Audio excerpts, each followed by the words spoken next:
So here we go again with another morning rant, and I know part of you is saying, "Oh, so soon, coming back." But I wanted to address something. I have an issue that I believe needs to be addressed, and it needs to be addressed from the point of someone that our community considers in a position of leadership. I'm gonna be honest with you.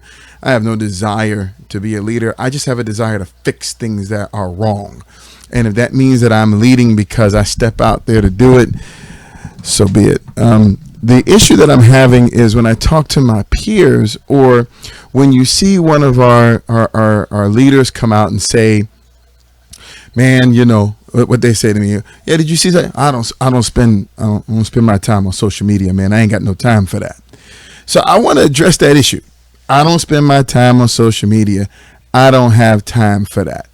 As if it was something minute, small, or insignificant.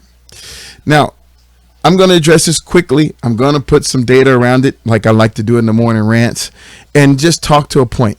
Let's start out with the most recent massive change in leadership that we've seen in the United States as a whole. And that would probably have to be one of two events, one we like, one we don't like. One is the election of Barack Obama as the first black president of the United States. Now, whether we particularly feel like he's championed our issues or not is irrelevant. The fact is, it's a historical thing that happened. The question is how he did it. The thing that you have to know about Barack Obama, typically, and let's go, I'm going to switch so you can go ahead and see some of this data. I want you to take a look at this. This is 91% of the time better finance candidates win Don't Ask Prize. So it means that basically this is a historical fact. Almost every presidential candidate has been won by the person who raised the most money. And the majority of budgets go to advertising, basically getting your message out. Barack Obama set a trend by putting 15% of his campaign marketing dollars into Facebook ads, and then spent another 20 to 30% in marketing campaigns that were on email and other campaigns that went out. As a matter of fact, Barack Obama's digital campaign dollars as a percentage of the overall spend represented 72% of his campaign dollars. 72%. And we know that the correlation, you're seeing the data down here. You know, you can go in there. I'm giving you the plugs, the little places where you can go and look for information. If you look for spending in congressional races, you will find, and that's congressional, that's, you know, presidential, that's whatever. You will find that the money always shows that there will be a winner. There you go. 91% of people who raise more money win.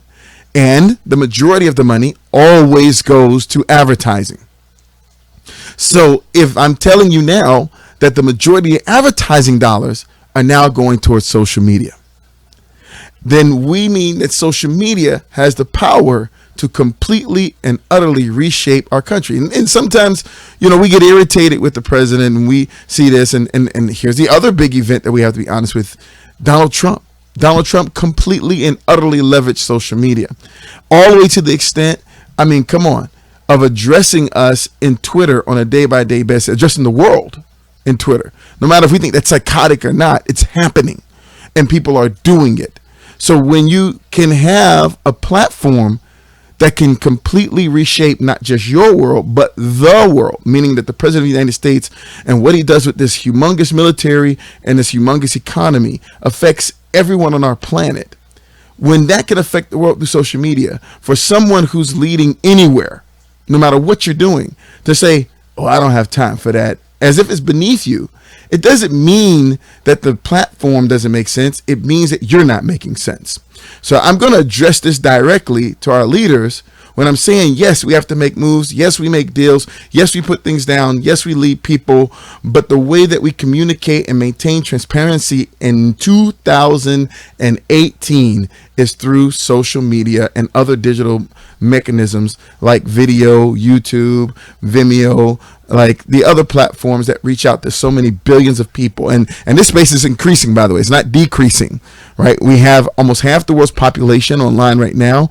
And the idea is within the next 10 years, by 2030, almost 85% of the world's population will be on some form of internet, somewhere mobile or otherwise. So your platform that you have, whether it be the pulpit, whether it be a room, whether it be conferences, they are minuscule compared to social media. And you need to start investing time talking to our people where they are at.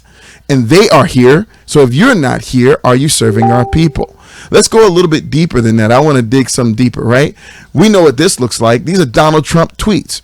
So you're going to tell me that we're going to accept that a person can come out here, the President of the United States, and challenge people all across the world. I'm talking about challenge leaders everywhere. Everyone from Pyongyang all the way over into China and back into Africa. Start uproars and around the entire world based on a single tweet. And we don't understand the power of these mechanisms. We don't understand that Walid bin Talal, which is one of the most wealthy Muslims on the planet Earth, is a major owner of Twitter. So you're not in the game because somehow this is beneath you. Somehow, and I'm going to keep reiterating that, right? When I talk to my peers and they make that statement, man, I ain't got time for that. I'm on social media. I'm telling you that you're not serving the people. The people deserve to understand how you think. They deserve to understand the intricacies of your leadership, and they deserve complete transparency. We live in 2018. You can set up dashboards. You know, Freedom Nation sets up dashboards, of course, right? We have all of our stuff that's out there. I mean, when we go in, if you want to know how the Freedom Nation is doing at any given time, if you want to know the money that's being spent, if you want to know the progress, if you want to know everything that's being worked on, you can pull it up in a dashboard. If you want to know what's inhibiting us from actually going forward, then you can pull it up in a dashboard. You know, you should be able to do this. You should always be able to access data and information about the things that you are involved in immediately. And if you're not, you should start demanding it. We're in 2018. The time when this is hard to do is gone.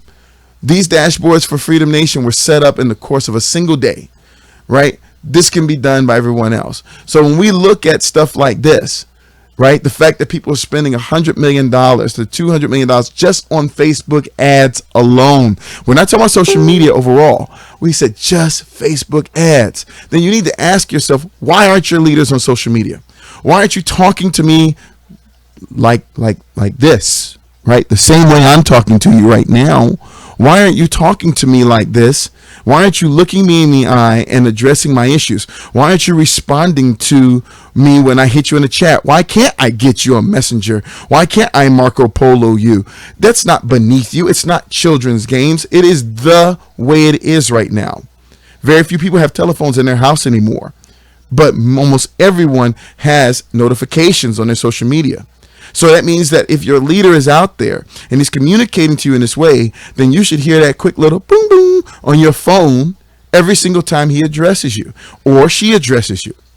And you should be able to respond to that individual. You should be able to have a communal meeting at the drop of a dime over a social media chat.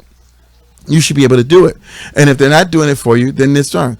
People are advising people, right? There are major organizations advising leaders to be more transparent, to utilize social media better, to go in and actually express yourself, right? There are studies behind this words, and there are more than enough people saying, take note, right? This right here is not recent. As late as early as 2012, we've known the power of social media. When you have a platform that has almost a quarter of the world's population on a single platform, if you are not on that platform, you are crazy. And the only thing asked of you is just to get out there, get busy, touch people, connect people, everything else. So addressing this concept about whether or not our leadership is somehow your significance or your importance or your busyness or your schedule is actually achieved better. Somehow you're telling me how busy you are or whatever, because you can't talk with your people that you claim that you lead on a platform where they can talk back to you transparently and easily. My friend, that doesn't talk about your significance or importance. It talks about your irrelevance. And I behoove my fellow leaders to start connecting on social media more often. I should go into your office and I should see this. I should see a microphone. I should see a video camera. I should know that you are constantly addressing our people, that you are constantly addressing the people that you claim that you serve.